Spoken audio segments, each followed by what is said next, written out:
Hello guys, welcome back to my YouTube channel. In this detailed video, we are going to discuss the developmental issues. इससे पहले हम लोग already इस chapter के topics discuss कर चुके हैं, वो आप देख सकते हैं। मैं प्लेलिस्ट पे बता दूंगी ताकि आपको आसानी से मिल जाए। हमने चैप्टर नंबर 1 स्टार्ट किया हुआ है, introduction. So life span perspective के हमने ये सारे पढ़ लिए। आज हम जो इसका सेकंड पार्ट कंप्लीट करने लगे हैं, डेवलपमेंटल इश्यूज पढ़ लेंगे तो हमारा ये सेकंड पार्ट भी कंप्लीट हो जाएगा। फिर हम थर्ड और फोर्थ पार्ट कंप्लीट करके इस चैप्टर को ख़त्म कर देंगे। सो डेवलपमेंटल इश्यूज़ में हम 3 पॉइंट्स पढ़ेंगे, नेचर एंड नर्चर।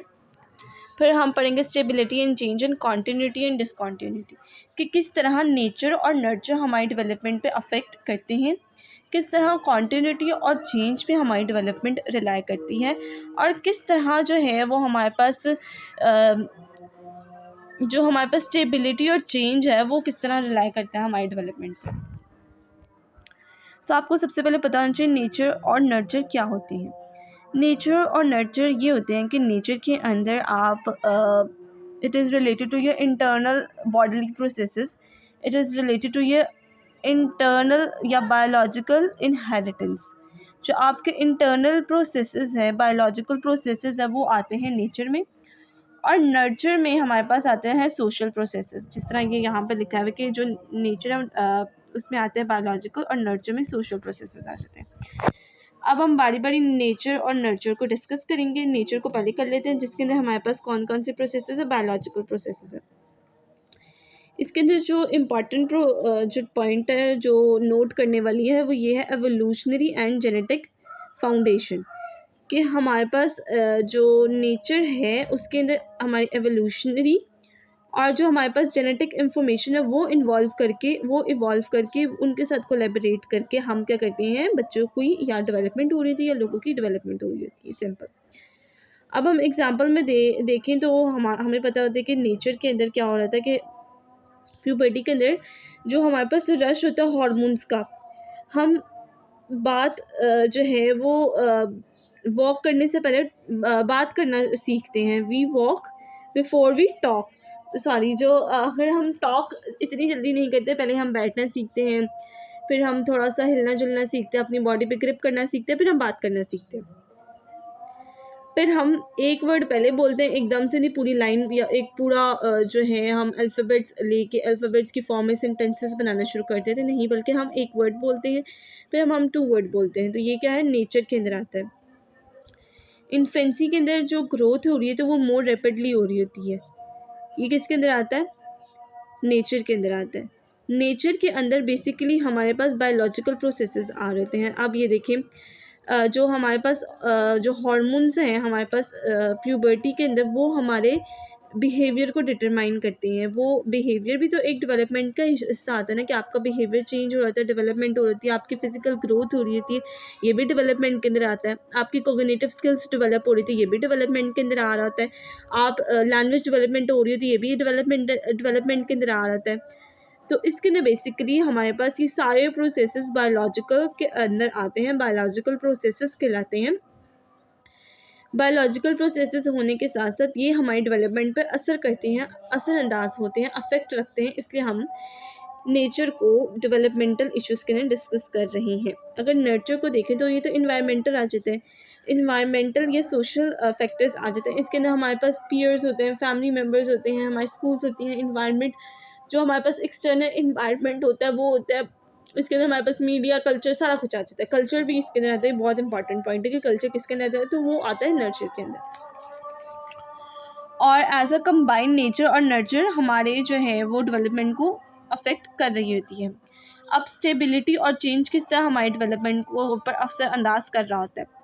स्टेबिलिटी आपको पता है, एक स्टेबल होना, एक चीज़ स्टेबल होना। अब स्टेबिलिटी के अंदर 2 कॉजेज़ होते हैं, या तो स्टेबिलिटी हमारी हेरिडिटी की वजह से हो रही होती है, या स्टेबिलिटी हमारे अर्ली एक्सपीरियंसेस की वजह से हो रही है। हेरिडिटी की वजह से जैसे आप पर्सन में be shy in nature, so it may be occur या it may be the cause that his grandparents were shy, या उसके जो है वो हेरिडिटी में उसको शाइनेस मिली हो, ठीक है, तो it will come your heredity के अंदर आ गया ना, स्टेबिलिटी हो गई, एक इसका स्टेबल बिहेवियर होगा शाइनेस का, या फिर उसको कुछ अर्ली एक्सपीरियंस उसने कुछ ऐसे किए होते हैं अपने अर्ली अडल्ट चाइल्डहुड में, कुछ ऐसे इन्फीरियरिटी कॉम्प्लेक्स से गुजरा होता है जिसकी वजह से वो शाय हो जाता है, ओवर कॉन्फिडेंट नहीं होता बल्कि लो कॉन्फिडेंस उसका होता है। ठीक है, सो स्टेबिलिटी के अंदर 2 फैक्टर्स आ गए। और अगर हम इसके एग्जाम्पल की बात करें तो जिससे आपको समझ आने वाली है, एग्जाम्पल के अंदर होगा कि after a certain period we have the constant number of bones in our human body, तो it will come under the example of stability. Shyness वाली आगे बुकिश वाली, और मैंने आपको एक अपने से दे दिया कि ये मैंने लिखी भी हुई है कि stable number of bones after some time या आफ्टर सम एज। चेंज, अब चेंज आपको पता है कि डेवलपमेंट का चेंज के साथ क्या रिलेशन है।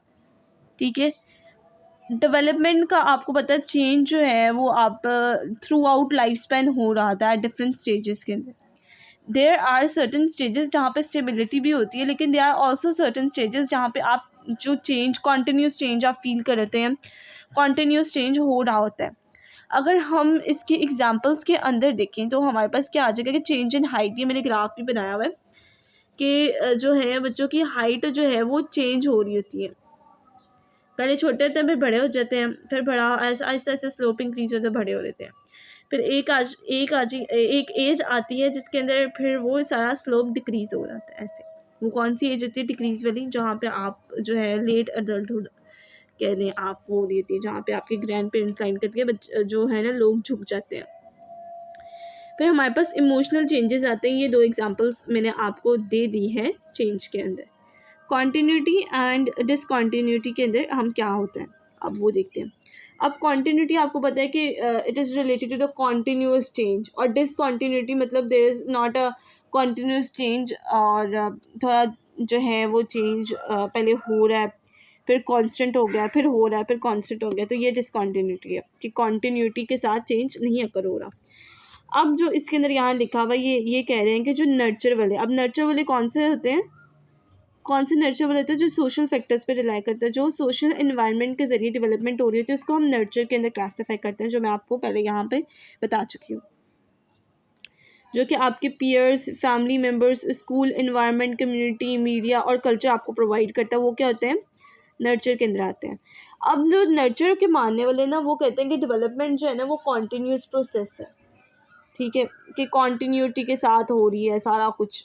ठीक है, और इसके अंदर अगर हम एग्जांपल लें तो आपको ज़्यादा अच्छी तरीके से समझ आ जाएगी कि कॉन्टीन्यूटी के साथ अब ये एक सीड है, ये डेवलप हो रहा है एक ट्री के अंदर, तो ये कॉन्टीन्यूस प्रोसेस है, पहले ये इसके अंदर डेवलप होगा, फिर यहाँ तो डिफरेंट स्टेजेस नहीं लिखी गई, लेकिन आप लोगों को पता है कि पहले एक छोटा सा दाना हम अंदर डालते हैं, फिर सेकेंड स्टेज में वो दाना जो है थोड़ा सा बड़ा होता है, वो अपने इर्द गिर्द जो स्प्लिट करता है, बाहर निकलता है, और एक आखिरकार वो अपनी फिर रूट्स डेवलप करता है और आहिस्ता आहिस्ता बाहर निकलता है, और इतना सा होता है।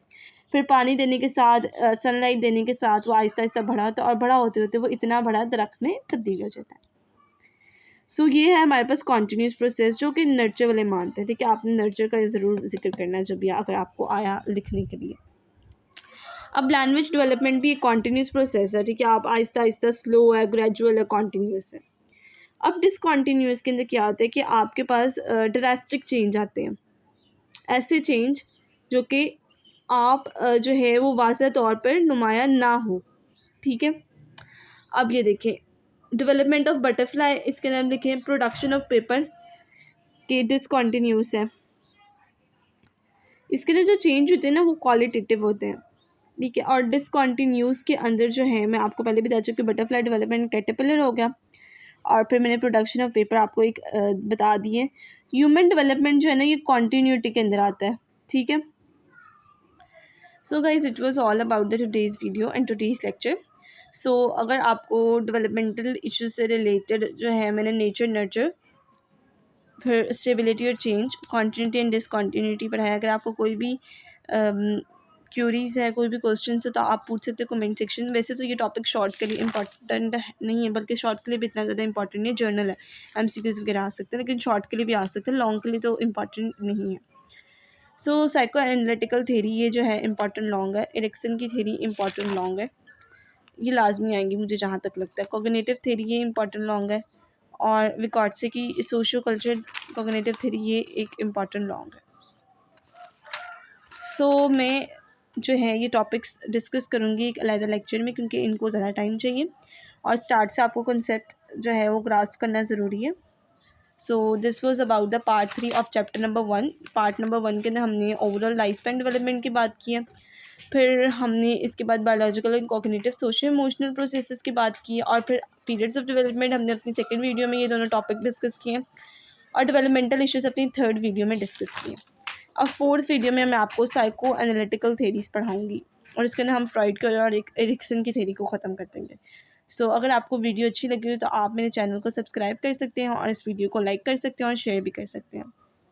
और अगर आपको कोई क्वेश्चन है तो आप ज़रूर पूछें और अपनी क्यूरीज़ को क्लियर करें। Thank you for watching this video.